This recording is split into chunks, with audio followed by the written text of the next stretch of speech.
बिस्मिल्लाहिर्रहमानिर्रहीम अस्सलाम वालेकुम। आज का जो हमारा टॉपिक है वो industrial chemistry.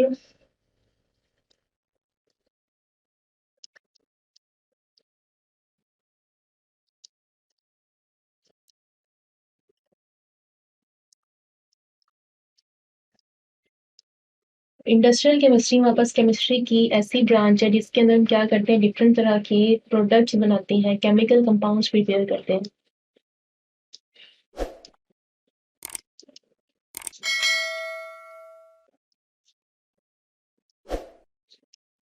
Chemical compound prepare करते हैं ऑन कमर्शियल स्केल।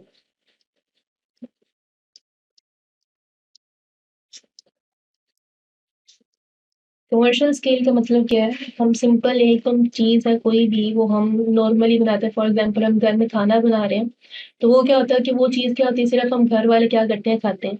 लेकिन कोई ऐसी चीज़ जो कि हम क्या करते हैं, बनाते हैं, बहुत ज़्यादा अमाउंट में बनाते हैं और उसको बाद में क्या करते हैं, बाहर मार्केट के अंदर सेल करते हैं, तो वो क्या होता है, वो कमर्शियल स्केल। यानी जो बाकी लोग भी चीज़ें यूज़ करते हैं, हम चीज़ ज़्यादा अमाउंट में, वास्ट अमाउंट में बना के उसको क्या करते हैं, बाहर सेल करते हैं, तो वो क्या होगा, वो कमर्शियल स्केल के ऊपर हम चीज़ को क्या कर रहे हैं, सेल कर रहे हैं। तो कोई भी केमिकल कंपाउंड है उसको हम बना रहे हैं और उसको हम कमर्शियल स्केल के ऊपर बना रहे हैं, तो उसको हम स्टडी करते हैं किसके अंदर, इंडस्ट्रियल केमिस्ट्री के अंदर। तो इसकी भी डेफिनेशन सेम एज स्टार्टिंग पे आपने लिखना है। The industrial chemistry is the branch of chemistry in which we study the chemical compounds, manufacturing of the chemical compound on commercial scale. और इसके अलावा हमने सेम एज नीचे उसका क्या पढ़ा था, स्कोप पढ़ा था कि इसको हम किन चीज़ों के अंदर यूज़ करते हैं। स्कोप देखें तो ये हमारे पास हम क्या करते हैं, इसके अंदर हम डिफरेंट तरह की चीज़ें बनाने के लिए इस्तेमाल करते हैं। फॉर एग्जांपल ऑक्सीजन की बात करें, ऑक्सीजन, क्लोरीन, क्लोरीन के बाद बात करें अमोनिया की, फिर हमारे पास आ जाता है नाइट्रिक एसिड,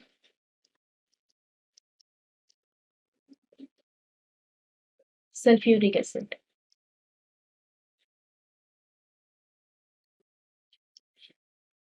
इनके अगर हम स्ट्रक्चर्स देखें, यानी फार्मूलाज देखें, मोलिकुलर फार्मूला, ऑक्सीजन क्या होता है O2, क्लोरीन होता है Cl2, अमोनिया होता है NH3, नाइट्रिक एसिड के लिए यूज करते हैं NH3, और same acid sulphuric acid H2SO4। Sulphuric acid को हम किंग ऑफ एसिड्स भी कहते हैं।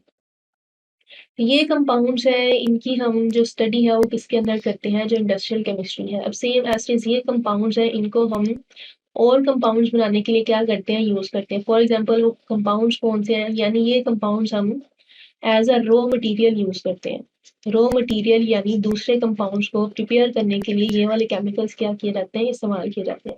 अब वो रॉ मटेरियल के अंदर कौन कौन सी चीजें आती हैं, फॉर एग्जाम्पल हम सोप बना रहे हैं, सोप बनाने के लिए ये चीजें यूज होती हैं।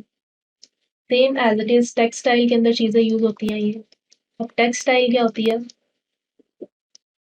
जिसमें हम क्या करते हैं कि जो हमारा थ्रेड वगैरह है, धागा बनता है, धागे से आगे कपड़ा बनता है, या इसके अलावा दूसरी चीजें हैं, तो वो किसके अंदर आती है, वो टेक्सटाइल इंडस्ट्री के अंदर आती हैं। तो सोप है, सोप बनाने के लिए ये सारी चीजें यूज करेंगे। सेम एज टेक्सटाइल इंडस्ट्री के अंदर ये वाली चीजें as a raw material use होती हैं ये सारी। उसके बाद किस चीज के अंदर ये यूज होती है, एग्रीकल्चर प्रोडक्ट्स के अंदर।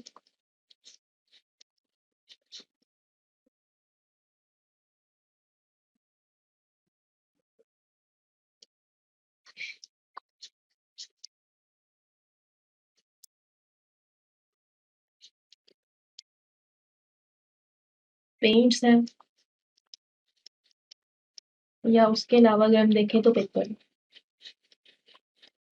यानी जितने भी ये केमिकल कंपाउंड इंडस्ट्रीज के अंदर कमर्शियल स्केल के ऊपर प्रिपेयर हो रहे हैं, वो as a raw material use होते हैं इन इंडस्ट्रीज के अंदर, ये चीजें बनाने के लिए। फॉर एग्जांपल सोप इंडस्ट्रीज में साबुन बन रहा है, तो वो साबुन को प्रिपेयर करने के लिए ये कंपाउंड यूज किए जा रहे हैं। टेक्सटाइल इंडस्ट्री के अंदर ये कंपाउंड यूज किए जा रहे हैं। उसके अलावा एग्रीकल्चरल प्रोडक्ट्स, यानी कोई भी, फॉर एग्जाम्पल हम फर्टिलाइजर की बात करते हैं, फर्टिलाइजर हम बनाते हैं, तो फर्टिलाइजर क्या है, फर्टिलाइजर्स हम किसके लिए यूज करते हैं, कोई भी एग्रीकल्चर है, यानी कोई भी क्रॉप है, उसके अंदर कोई भी अगर फॉर एग्जांपल नाइट्रोजन है या फॉस्फोरस है, उसकी कमी है न्यूट्रिएंट्स की, तो उस न्यूट्रिएंट की कमी को हम पूरा करने के लिए फर्टिलाइजर्स यूज करते हैं।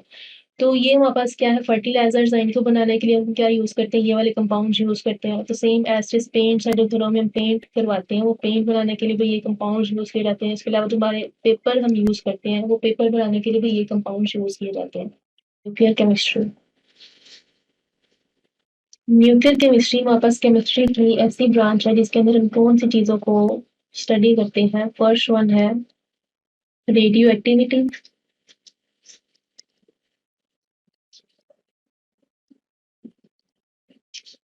सेकेंड वन हमारे पास क्या है, न्यूक्लियर प्रोसेसेस।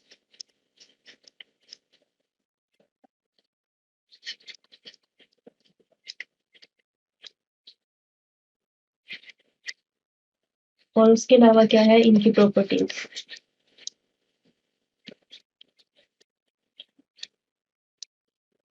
अब रेडियो एक्टिविटी हमारे पास क्या है, ऐसे एलिमेंट्स जिनका जो एटॉमिक नंबर है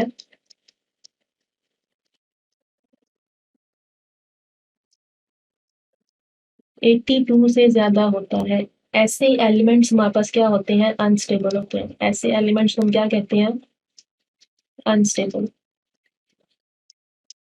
ये अनस्टेबल होने की वजह से अपने अंदर से क्या एमिट करते हैं, रेडिएशंस, यानी डिफरेंट तरह की शुआएं हैं इनके अंदर से निकलती हैं, क्योंकि ये अनस्टेबल होते हैं, उसकी वजह से रेडिएशंस एमिट करते हैं। तो ऐसे एलिमेंट्स हम क्या कहते हैं, रेडियो एक्टिव एलिमेंट्स। और उस प्रोसेस को, उस पूरे प्रोसेस को, जिसके अंदर क्या होती है कि वो रेडिएशंस निकलती है, किस तरह से निकलती है, और सारे प्रोसेस को हम क्या कहते हैं, रेडियो एक्टिविटी। तो उस रेडियो एक्टिविटी को हम स्टडी करते हैं न्यूक्लियर केमिस्ट्री के अंदर। सेकेंड वन चीज हमारे पास क्या है, न्यूक्लियर प्रोसेसेस। अब न्यूक्लियर प्रोसेसेस क्या है, हमने पढ़ा हुआ है कि कोई भी एटम है, फॉर एग्जांपल अगर ये एटम है, इसके सेंटर में क्या है, न्यूक्लियस, और साइड पे इसके क्या मौजूद होते हैं, इलेक्ट्रॉन्स रिवॉल्व कर रहे होते हैं।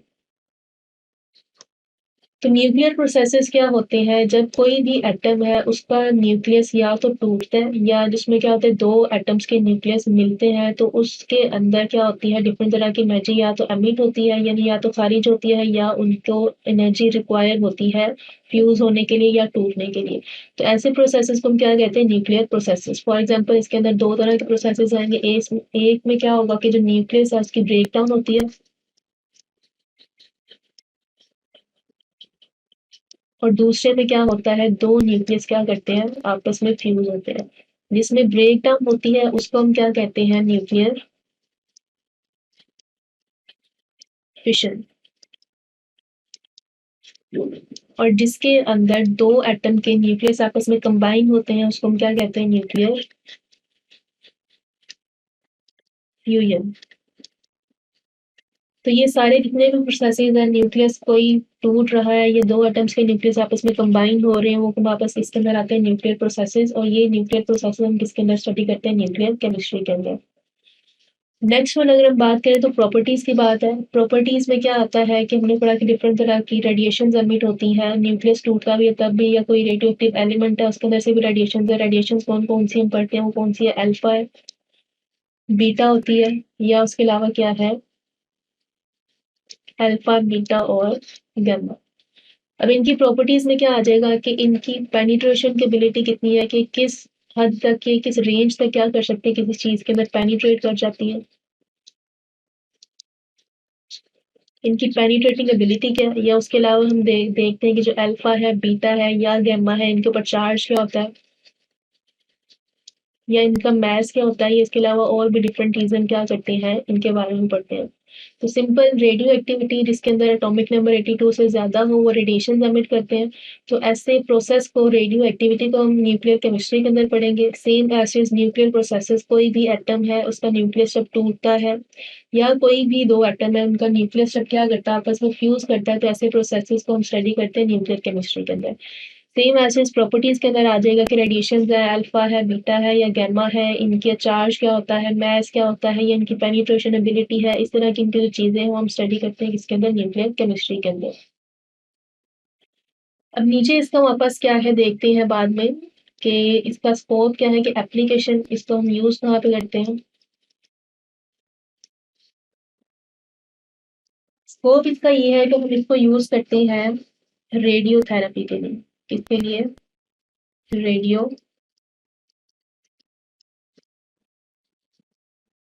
थेरेपी। यानी बॉडी का कोई भी डैमेज्ड सेल है, फॉर एग्जांपल अगर कैंसर का सेल है तो उसको रिमूव करने के लिए, कोई और भी डैमेज्ड ऑर्गन कोई भी पार्ट है उसको हम रिमूव करने के लिए, कोई सेल है कोई टिश्यू है तो उसको ट्रीट करने के लिए हम क्या यूज़ करते हैं, मेथड रेडियोथेरेपी। दूसरा हमारे पास क्या है इसका, प्रेजर्वेशन ऑफ फूड।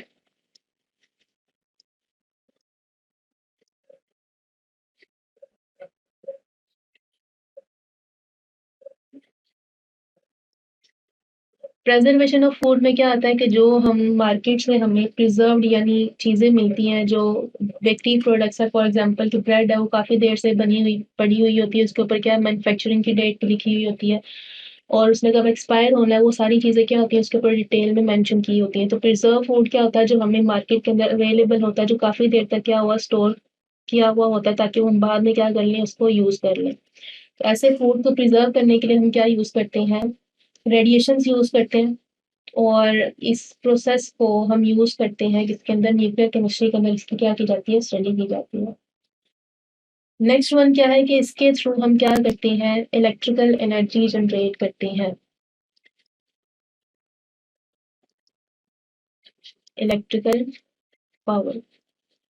अब इलेक्ट्रिकल पावर किस तरह से जनरेट की जाती है, एक छोटी सी एग्जांपल लेते हैं कि फॉर एग्जांपल हमारे पास एक एलिमेंट है जिसको हम क्या कहते हैं, यूरेनियम। वो यूरेनियम का एलिमेंट जब टूटता है तो टूटने के बाद हमारे पास फर्दर आगे दो एलिमेंट्स के अंदर, फॉर एग्जांपल अगर ए एलिमेंट ये यूरेनियम है, इसके ऊपर जब एक न्यूट्रॉन क्या करता है, अटैक करता है, इसकी वजह से क्या होता है कि ये ब्रेक डाउन होती है इसकी और ये दो एलिमेंट्स के अंदर क्या हो जाता है, ब्रेक डाउन हो जाता है। एक हम कहते हैं क्रिप्टॉन और दूसरा होता है बेरियम।